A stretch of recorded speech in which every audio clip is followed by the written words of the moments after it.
आप भी मौसम का मजा लीजिए।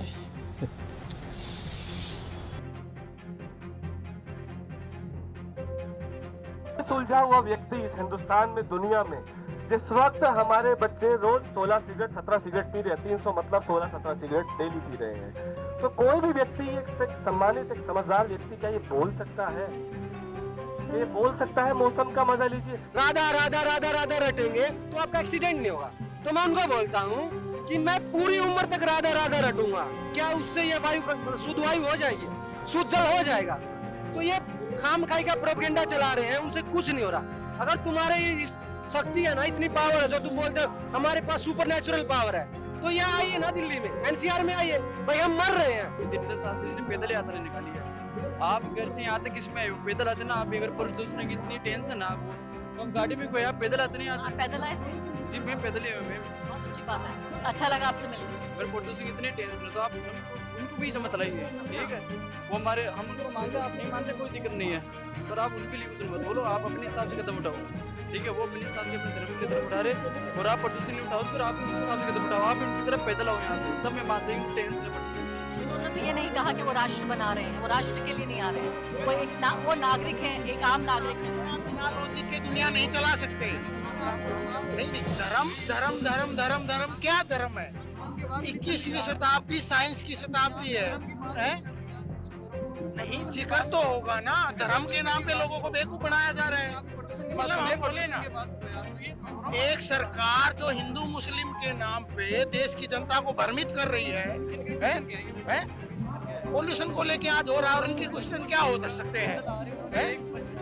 क्या पूरी यात्रा के अंदर उनको क्यों बीच में लेके आ रहे हो? क्यों यात्रा के लिए इसलिए कह रहे हैं कि हम इसलिए कह रहे हैं कि पूरी जो देश की सरकारें हैं, आपको पता है कितने मुख्यमंत्री इस यात्रा में आए जो धर्म के नाम पे हो रही थी, लेकिन यहाँ पे एक संसद भी, आपको सांसद भी नहीं दिख रहा है, तो हमारा दिल टूट रहा है कि जो बहुत बुनियादी मुद्दा है उसके लिए कोई सपोर्ट नहीं है। मैम ये बात है कि उसके लिए कोई नहीं करेगा। अगर यहाँ पे राहुल गांधी होंगे वो भी नहीं करेंगे सरकार बनने के बाद। अब ये पोजिशन नहीं करेगा, एक हम उनको अच्छी बातें करते हो करने में चाहिए। मैं भी इसलिए आऊँ कि पोजिशन बहुत ज्यादा बढ़ अच्छी बात है, अच्छा लगा कि आप हिंदू राष्ट्र भी चाहते हैं, लेकिन आप साफ हवा भी। बिल्कुल, मैं चाहता हूँ अगर हम भी थोड़े ध्यान रखें ना गाड़ी हो सानू एक पल सांस ना आवे, सानू एक पल सांस ना आवे, प्यूरीफायर के बिना, प्यूरीफायर के बिना, सानू एक पल सांस ना आवे, सानू एक पल सांस ना आवे, प्यूरीफायर के बिना, प्यूरीफायर के बिना। हम फिल्टर चेंज करा दे, हम फिल्टर चेंज करा दे, हर 2 महीनों के बाद, हर 2 महीनों के बाद। सन एक पल सांस ना आवे, सन एक पल सांस ना आवे, प्यूरीफायर के बिना, प्यूरीफायर के बिना। बहुत बहुत स्वागत है आपका इस खास कार्यक्रम में। यहाँ जंतर मंतर पर मैं, यहाँ जो प्रोटेस्ट साइट है जहाँ तमाम तरह के विरोध प्रदर्शन होते हैं, उसी साइट पे मैं यहाँ पहुँच गई हूँ और बहुत दिनों बाद एक ऐसा मौका मिला। मुझे याद है कि करीब 5-6 साल पहले जब NTCA NRC प्रोटेस्ट हुआ था, जब आम जनमानस सड़कों पर निकला था अपने बुनियादी अधिकार के लिए, उसके बाद से अब पहली बार यहाँ पर मैं देख रही हूँ कि फिर से लोग निकले हैं अपने बुनियादी अधिकार के लिए। और मुझे याद आ रहा है कि ये वो शहर है, दिल्ली शहर, जिसको मैंने किसी महबूब से ज़्यादा, किसी प्रेमी से ज़्यादा प्यार किया मैंने इस शहर को। मैं एक छोटे से कस्बे से आती हूँ और 25 साल पहले ये यात्रा मैंने की थी और इस शहर ने मुझे इतना कुछ दिया कि इस शहर ने मुझे रोजी रोटी दी, इस शहर ने मुझे अपनी एक पहचान दी, इस शहर ने मुझे शोहरत दी और आज इस शहर में मेरा दम घुटता है। ये एक शहर ऐसा हो गया जिसमें रहना मुश्किल हो गया, सांस लेना दूभर हो गया। राजनीति जहरीली है, राजनीति के साथ साथ अब हवा भी इतनी जहरीली हो गई है, सूरज देखने को नहीं मिलता। एक तरह का एक बंद डिब्बा बन चुका है दिल्ली शहर और ये पूरा NCR कि दिल टूटता है। जिस तरह प्रेम में दिल टूटता है, ऐसा ही इस महबूब शहर के लिए मेरा दिल टूट रहा है और इसलिए मैं यहाँ पर आई हूँ, यहाँ समर्थन करने भी आई हूँ, एक पत्रकार की तरह भी आई हूँ, एक नागरिक की तरह भी आई हूँ। और मैं देख रही हूँ कि यहाँ कुछ तादाद में लोग जमा हैं, लेकिन फिर भी मुझे अफसोस है कि जिन हजारों की तादाद में आप देखिए एक हिंदू राष्ट्र बनाने के लिए लोग सड़कों पर निकल रहे हैं, बड़े बड़े कॉरपोरेशंस उनको सपोर्ट कर रहे हैं, बड़े बड़े फिल्म स्टार शिल्पा शेट्टी से लेकर अनुपम खेर से लेकर एकता कपूर तक निकल रहे हैं, बड़े बड़े राज्यों के मुख्यमंत्री आके उस यात्रा को सपोर्ट कर रहे हैं, लेकिन यहाँ पर आपको एक विधायक भी नजर नहीं आएगा, क्योंकि वो विधायक अपनी हिंदू मुस्लिम की राजनीति में मसरूफ हैं, वो उसमें व्यस्त हैं। उन्हें यहाँ साफ हवा और साफ पानी से कोई लेना देना नहीं है। अगले कुछ मिनटों में यहाँ आप कुछ तस्वीरें देखेंगे, यहाँ परफॉर्मेंसेस हो रहे हैं, गाना बजाना ये सब करके ये कोशिश की जा रही है कि आम जनता को इस तरफ एक बहुत ही बुनियादी मुद्दे की तरफ उनका ध्यान खींचा जाए। कुछ ही पलों में अभी आप देखेंगे कुछ खास मेहमानों से बातचीत भी करेंगे जो यहाँ परफॉर्म करेंगे, और इसके अलावा उम्मीद हम ये करते हैं कि ये इस तरह के पहले प्रदर्शनों में से एक है, लेकिन आखिरी नहीं बनेगा। पोल्यूशन के खिलाफ, हमारे बच्चों के और हमारे फ्यूचर के खिलाफ यहाँ पर मेरे साथ बागी हरियाणवी मेरे साथ मौजूद हैं, सुनील हैं जिनको आप रॉफल की तरह ज्यादा अच्छे तरीके से बेहतर तरीके से जानते हैं, और साथ ही संजय राजौरा, इनको कौन नहीं जानता। ये तीनों लोग हैं। इसके अलावा कई आर्टिस्ट आप स्टेज पे भी देख पाएंगे जो आर्टिस्ट यहाँ परफॉर्म कर रहे हैं, और ये गाने कोई इश्क के गाने नहीं हैं, ये गाने पूरे तरीके से वो गाने हैं जो हमारे एग्जिस्टेंस, हमारे अस्तित्व के सवाल को आगे बढ़ा रहे हैं। सबसे पहले संजय, मैं आपके साथ शुरुआत करना चाहती हूँ, क्यों आपने ये सोचा कि ये इतना अहम मुद्दा है जिसमें आपको यहाँ आना चाहिए? बिकॉज ये तो बिल्कुल ही बेसिक सी बात है ना, सांस लेना, हवा, पानी, ये तो बहुत ही, तो कोई हिंदू मुसलमान वाला मुद्दा भी नहीं है, कोई हिंदू राष्ट्र वाला मुद्दा भी नहीं है। सांस लेना है तो सबको ही लेना है ना, वो हवा तो नहीं देखेगी कौन हिंदू है, कौन मुसलमान है, कौन माइनॉरिटी है, कौन क्या है। एंड अगर मेडिकल इंस्टीट्यूट जैसे एम्स के बड़े बड़े डॉक्टर्स अगर ये बोल रहे हैं जिनके घर छोटे बच्चे हैं उनको दिल्ली से निकल जाना चाहिए या बुजुर्ग दिल्ली से निकलना चाहिए, then it is really an alarming situation ना। तो एक स्लो डेथ हो रही है, this is nothing to do with anything else, it's just very basic. यार पीने का साफ पानी और सांस लेने के लिए साफ हवा, ये तो बेसिक सी बात है, बेसिक बात है, और उस बुनियादी मुद्दे के लिए हमें यहाँ आना पड़ रहा है। मौसम का मजा ले रहे हैं, प्रधानमंत्री तो ले रहे हैं अपने बहुत सारे एयर प्योरीफायर्स के साथ, लेकिन जो लोग एयर प्योरीफायर अफोर्ड नहीं कर सकते, वो लोग जिनको 12 घंटे सड़क पर काम करना पड़ता है और जिनकी जिंदगी 8 से 12 साल कम हो रही है। वैसे भी इस जीवन की कोई गुणवत्ता, कोई क्वालिटी ऑफ लाइफ तो बची नहीं है, लेकिन अब तो जीवन की रेखा भी छोटी हो रही है। नहीं, रेखा छोटी नहीं हो रही है, रेखा बड़ी हो रही है। आपने देखा होगा सीएम बन गई है। तो मैं तो इसलिए आया हूँ, मुझे किसी ने बताया था कि इस देश में मुसलमान जो है तेज तेज सांस ले रहे हैं और ऑक्सीजन खत्म कर रहे हैं, तो मुझे इसलिए बुलाया गया यहाँ पे देखने के लिए कि कौन कल्प्रिट है जो हमारी हवा से ऑक्सीजन खींच रहा है। पर मुझे आके पता लगा कि वो मुसलमानों की वजह से नहीं हो रहा, वो पोल्यूशन की वजह से हो रहा है। तो बड़ा एक दुख होता है, जैसे संजय भाई ने कहा कि इस मुद्दे को भी इस तरह से बना दिया जाता है कि फलाना नक्सलाइट है, फलाना आप राष्ट्र मांग रहे हो, फलाने की मांग कर रहे हो। हम यहाँ पे जो बच्चे खड़े हुए हैं सब आप देख रहे होंगे, बेचारे कॉलेज के आम घरों के बच्चे हैं, और ये सिर्फ यही कह रहे हैं कि आप हमें साफ हवा का अधिकार दो। नक्सलाइट नहीं है, नेसलाइट है, जो नाक से के थ्रू जो सांस लेते हैं हम लोग सब लेते हैं, नेसलाइट है। तो अरे फिर से बोल दो। हाँ, हम नेसलाइट हैं, नक्सलाइट नहीं है। तो दूसरी बात ये है कि दिल्ली में इस साल जितना नॉन सीरियस लिया जा रहा है पोल्यूशन को, काम तो पहले भी कुछ ज्यादा नहीं हुआ पोल्यूशन को लेके, लेकिन एटलीस्ट डिबेट होती थी, सारी चीजें होती थी। इस बार आप देख रहे हो टीवी से डिबेट गायब है, कोई बात नहीं हो रही है। तो यहाँ पे जो बच्चे डिमांड कर रहे हैं इनको अलग अलग तरह से ब्रांड किया जा रहा है, लेकिन आप कोई भी आदमी यहाँ पे घूम के देख सकता है, यहाँ पे सिर्फ साफ हवा का अधिकार मांगने की बात हो रही है। पूछा जा रहा है कि जो करोड़ों रुपया उसके नाम पे, एनवायरमेंट के नाम पे जा रहा है, वो कहाँ जा रहा है, हमारे एनवायरमेंट मिनिस्टर का नाम क्या है, नाम पूछा जा रहा है, किसी को नाम नहीं पता। कोई कुछ बोल रहा है, कोई कुछ बोल रहा है। भूपेंद्र यादव का अगर यहाँ पे पोस्टर लेके जाओगे, आप किसी को नहीं पता कि वो आदमी जो है 1 महीने का 45-40 करोड़ रुपया उसका प्रोटोकॉल का आता है, वो क्या कर रहा है बैठ के।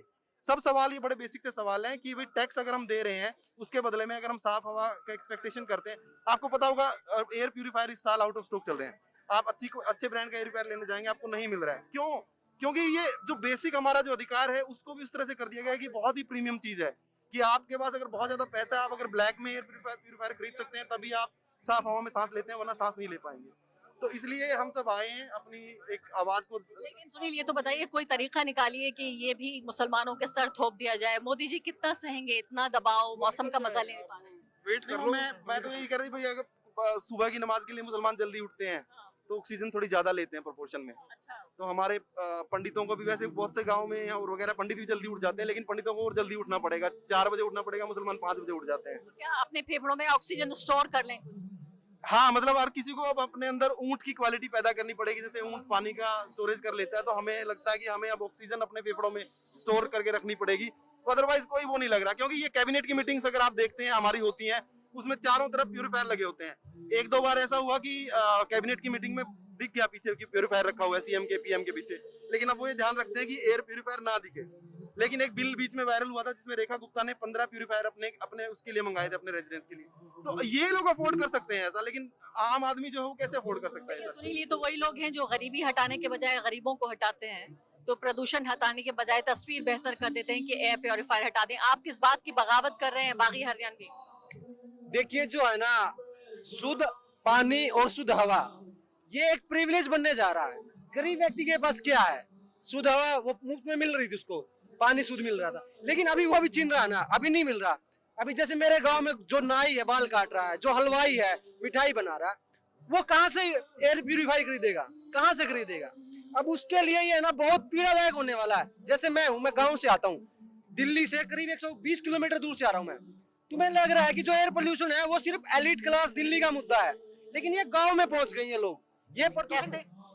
मैं जैसे हमारे यहाँ भी पहुंच गया ना स्मोक, हमारे गांव में पहुंच गया।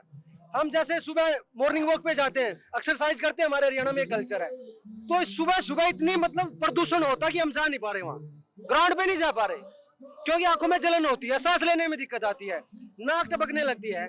तो जो बेसिक हमारी रिक्वायरमेंट थी वायु जल, अब वो खरीदना पड़ेगा हमें। तो हमारी जो बेसिक चीजें वो भी खत्म कर रही है गवर्नमेंट। बहुत बुनियादी बात आप कह रहे हैं, और शायद इस बारे में किसी ने सोचा नहीं कि उसको भी एक विशेषाधिकार बनाया जा रहा है, एक प्रिविलेज बनाया जा रहा है कि अब आपको साफ हवा और साफ पानी भी खरीदना पड़ेगा। मुझे बताइए, लेकिन इसके बावजूद भी ये इतना बोरिंग मुद्दा क्यों है? क्यों यहाँ पर हमें कुछ 100 लोग नजर आ रहे हैं, कुछ लाख क्यों नहीं? क्योंकि है ना, जो कॉर्पोरेट जगत है या जो थोड़ी बहुत मतलब पैसे वाला इंसान है, उसको फर्क ही नहीं पड़ रहा ना। अब जो व्यक्ति राजीव चौक से नोएडा जा रहा 8 से 5, उसको फर्क नहीं पड़ रहा। अब देखिए दिल्ली एनसीआर में कितनी पॉपुलेशन है, करीब 3 करोड़ लोग हैं, यहाँ मुट्ठी भर लोग आए, क्या फर्क पड़ेगा ना? कुछ फर्क नहीं पड़ेगा ज्यादा सा। क्यों? क्योंकि लोग इसमें इंटरेस्ट नहीं दिखा रहे ना, क्योंकि फौरन नहीं मर रहे हैं, हाँ, कुछ साल बाद बिल्कुल। मरेंगे। हाँ, अब उनको ये तो पता नहीं कि भाई जो अब इन फ्यूचर बहुत वर्स्ट कंडीशन होने वाली है, लेकिन वो अपने वही है ना, पैसा कमाना है, बीवी है, बच्चे, उसी में मगुल है ना, उनके लिए इशू ही नहीं है ये भी बात है कि रोज की रोजी रोटी कमाने में और अपने मेज पे खाना रखने में इतना मसरूफ है। संजय, मुझे ये बताइए कि क्या ऐसा हो सकता है कि जो हिंदू राष्ट्र का हमारा पैकेज है, उस पैकेज में हम एक साफ हवा और साफ पानी को भी डाल दें और फिर हम ये कहें कि हिंदू राष्ट्र आप लागू कर दीजिए, कोई बात नहीं? सबसे पहले इतना कर दो, फिर चाहे आप विश्व गुरु बन जाओ, हिंदू राष्ट्र बना लो, कितनी मीनारें खड़ी कर लो, कितने मंदिर बना लो, और क्या कहते हैं कितने ट्रिलियन इकोनॉमी बना लो, ये काम कर दो है। क्योंकि सांस तो सबको तब भी लेनी पड़ेगी ना, ऐसा तो नहीं है हिंदू राष्ट्र में। आप स्वीकार कर लेंगे हिंदू राष्ट्र अगर उसमें साफ हवा पानी मिलेगा? क्योंकि जो पहली कंडीशन है ना, वो इतनी डिफिकल्ट है इनके लिए प्रूव करनी, पूरी करनी। मैं आपको बता रही हूँ, मैं स्वीकार कर लूंगी जिस दिन इन्होंने गारंटी दे दी कि आपको साफ हवा पानी मिलेगा। अगर मैम इतना काम करना होता ना, तो फिर आगे वाली बात ही नहीं होती। अगर इतना काम करते ये लोग कि ये हवा पानी के लिए कुछ कर लें, क्योंकि ये सब ना साइंटिफिक मामला है, आपको साइंटिफिक मेथड्स को यूज करना पड़ेगा इनको ठीक करने के लिए। लेकिन साइंस को तो आप मार रहे हो ना, आप हर चीज में तो पीछे पहुंच जाते हो। हमारे पास तो पहले से, तो वहीं से ले आओ कुछ उठा के, यार वेदों में से कुछ ले आओ कि पोल्यूशन के इलाज ही रहा, वो कर लो, फिर बना लेना हिंदू राष्ट्र। हाँ, ये तो कहते हैं कि भाई हमने तो गणेश की प्रतिमा, खुद प्रधानमंत्री ने कहा कि प्लास्टिक सर्जरी तो हम तब से करते आए हैं। तो क्या इस तरह से कोई वेदों में आपने कहा कि कोई कम से कम प्लास्टिक सर्जरी अगर पहले से थी तो हवा को साफ करने की भी कोई तरकीब होगी? अब होगी भाई, जब ये सब कुछ क्लेम कर रहे हैं तो वो भी, क्योंकि इनके जो फैंस हैं, जो इनके वोटर्स हैं, जो इनके भक्त लोग हैं, भाई सांस तो वो भी ले रहे हैं ना यार, उनका ही ख्याल कर लो, हमें मरने तो चलो। कुछ बाबा जी ये बोल रहे हैं कि आप पैसिफिक नाम लेंगे, उसका चांट करेंगे, उसको मतलब राधा राधा राधा राधा रटेंगे तो आपका एक्सीडेंट नहीं होगा। तो मैं उनको बोलता हूँ कि मैं पूरी उम्र तक राधा राधा रटूंगा, क्या उससे ये वायु शुद्ध वायु हो जाएगी, शुद्ध जल हो जाएगा? तो ये खाम खाई का प्रोपेगेंडा चला रहे हैं, उनसे कुछ नहीं हो रहा। अगर तुम्हारे इस शक्ति है ना, इतनी पावर है, जो तुम बोलते हो हमारे पास सुपर नेचुरल पावर है, तो यहाँ आइए ना, दिल्ली में एनसीआर में आइए, भाई हम मर रहे हैं। तुम्हारे मतलब ये गुणगान करने से, नारे लगाने से, राधा राधा रटने से समस्या हल हो रही है, तो कर दीजिए ना, दिल्ली में जो पोल्यूशन है उसको कम कर दीजिए। सुनील, आपसे आखिरी सवाल आप ये बताइए, कैसे बताइए आपके हमें से चुनावी मुद्दा कैसे बनाएं, कैसे बताएं, कैसे साफ हवा और साफ पानी पे सरकारें बनाएं और सरकारें गिराएं? मैं तो इन बच्चों को सलाह दे रहा था कि आपको ये प्रोग्राम में ये अफवाह फैला देनी थी कि धीरेन्द्र शास्त्री आ रहे हैं यहाँ पे, बागेश्वर वाला, तो इनके माँ बाप भी आ जाते बच्चों के सब। तो ये जैसे संजय भाई ने कहा कि पाखंड के नाम पे ही एक बड़ी भीड़ जुटाई जा सकती है आज के टाइम में इंडिया में, भीड़ मुद्दों पे, साइंस पे जुटाना बहुत मुश्किल हो गया है। तो ये बहुत मुश्किल लग रहा है कि अभी फिलहाल कोई कि ये पॉलिटिकल मुद्दा बन जाए। पॉलिटिकल मुद्दा ये बिल्कुल नहीं बनेगा। ये तब बनेगा जैसे महामारी, कोरोना महामारी बन गया था, जब साफ तौर पे दिखने लग गया था कि हर रोज हजारों जाने जा रही हैं, बट यहाँ पे इससे एक स्लो डेथ हो रही है कि एक मरने में टाइम लग रहा है आदमी को।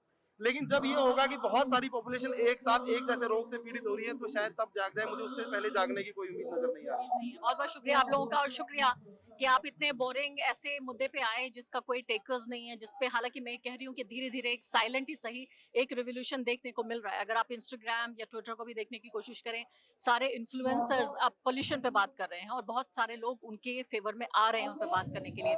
उम्मीद है कि धीरे धीरे इस इंस्टाग्राम के इन्फ्लुएंसर्स अगर रेवोल्यूशन लाते तो यहाँ तो भरे पड़े हैं रिवोल्यूशनरीज, है ना। 2-3 तो यहीं खड़े हुए हैं। हम अपनी बात नहीं कर रहे, मैं तो नहीं, तो उससे नहीं होगा। Ultimately you have a government in place that has to take steps. Politics को आगे आना होगा। तो क्या आपको लगता है कि राहुल गांधी भारत जोड़ो के बजाय अब नेक्स्ट स्टेप जो उनका होना चाहिए वो साफ हवा उनको यात्रा करनी चाहिए? मैं तो कह रहा हूँ सिर्फ राहुल गांधी को ही क्यों, ये जो बाकी जो ये धीरेन्द्र शास्त्री जो भी सुनील बता रहे थे, यात्रा निकाली उसने इस तरफ के सनातन धर्म के लिए, पॉल्यूशन के लिए निकाल देना यार। तो इतनी भीड़, जब तेरे इसकी भीड़ में शिल्पा शेट्टी भी आ गई, शिखर धवन भी आ गया, 2-4 और वो भी आ गए हैं, तो उनको बुलाए ना, वो इसके लिए भी निकाल देना यात्रा। हम भी उसके भक्त बन जाएंगे फिर। हम भी भक्त बनने को तैयार हैं। हाँ जी बोलिए। इन्होंने कहा कि उनको जो धीरेन्द्र शास्त्री जी ने पैदल यात्रा निकाली है, आप घर से यहाँ तक किसमें आए हो? पैदल आते ना। आप अगर प्रदूषण की इतनी टेंशन है आपको, तो आप गाड़ी में कोई, आप पैदल आते नहीं आता। आप पैदल आए थे? जी मैं पैदल ही हूँ मैम। बहुत अच्छी बात है, अच्छा लगा आपसे मिलके। अगर प्रदूषण की इतनी टेंशन है तो आप धर्म को उनको भी मत लाइए, ठीक है। वो हमारे, हम उनको मानते हैं, आप नहीं मानते, कोई दिक्कत नहीं है, पर आप उनके लिए कुछ मत बोलो। आप अपने हिसाब से कदम उठाओ, ठीक है। वो अपने हिसाब से अपने धर्म के लिए कदम उठा रहे, और आप प्रदूषण के लिए उठाओ तो फिर आप भी उस हिसाब से कदम उठाओ। आप भी उनकी तरफ पैदल आओ यहाँ पे, तब मैं मानता हूँ टेंशन है प्रदूषण की। लेकिन उन्होंने तो ये नहीं कहा कि वो राष्ट्र बना रहे हैं, वो राष्ट्र के लिए नहीं आ रहे हैं, वो एक वो नागरिक हैं, एक आम नागरिक हैं। बिना लॉजिक के दुनिया नहीं चला सकते। नहीं, धर्म धर्म धर्म धर्म धर्म क्या धर्म है? 21वीं शताब्दी साइंस की शताब्दी है? नहीं, जिक्र तो होगा ना। धर्म के नाम पे लोगों को बेवकूफ बनाया जा रहा है। मतलब हम बोले ना, एक सरकार जो हिंदू मुस्लिम के नाम पे देश की जनता को भ्रमित कर रही है, पॉल्यूशन को लेके आज हो रहा है, और इनकी क्वेश्चन क्या हो सकते हैं? प्रदूषण नहीं क्या पूरी यात्रा के अंदर, तो उनको क्यों बीच में लेके आ रहे हो? क्यों यात्रा करें? इसलिए कह रहे हैं कि हम इसलिए कह रहे हैं कि पूरी जो देश की सरकारें हैं, आपको पता है कितने मुख्यमंत्री इस यात्रा में आए जो धर्म के नाम पे हो रही थी, लेकिन यहाँ पे एक संसद भी, आपको सांसद भी नहीं दिख रहा है। तो हमारा दिल टूट रहा है कि जो बहुत बुनियादी मुद्दा है उसके लिए कोई सपोर्ट नहीं है। मैम ये बात आओगी, उसके लिए कोई नहीं करेगा। अगर यहाँ पे राहुल गांधी होंगे वो भी नहीं करेंगे सरकार बनने के बाद। अब ये पोजिशन नहीं करेगा, एक हम उनको अच्छी बातें करते हैं और करने में चाहिए। मैं भी इसलिए आऊँ कि पोजिशन बहुत ज्यादा बढ़ रहा है। अच्छी बात है, अच्छा लगा कि आप हिंदू राष्ट्र भी चाहते हैं, लेकिन आप साफ हवा भी चाहते हैं। बिल्कुल, मैं चाहता हूँ अगर हम भी थोड़े ध्यान रखें ना। गाड़ी अब सब यहाँ से यहाँ तक भी गाड़ी के लिए आ रहे, 100 मीटर गाड़ी में बैठ जाते, अगर पैदल में है तो शायद ज्यादा अच्छा रहता मेरे लिए। बहुत बहुत शुक्रिया आपका, थैंक यू।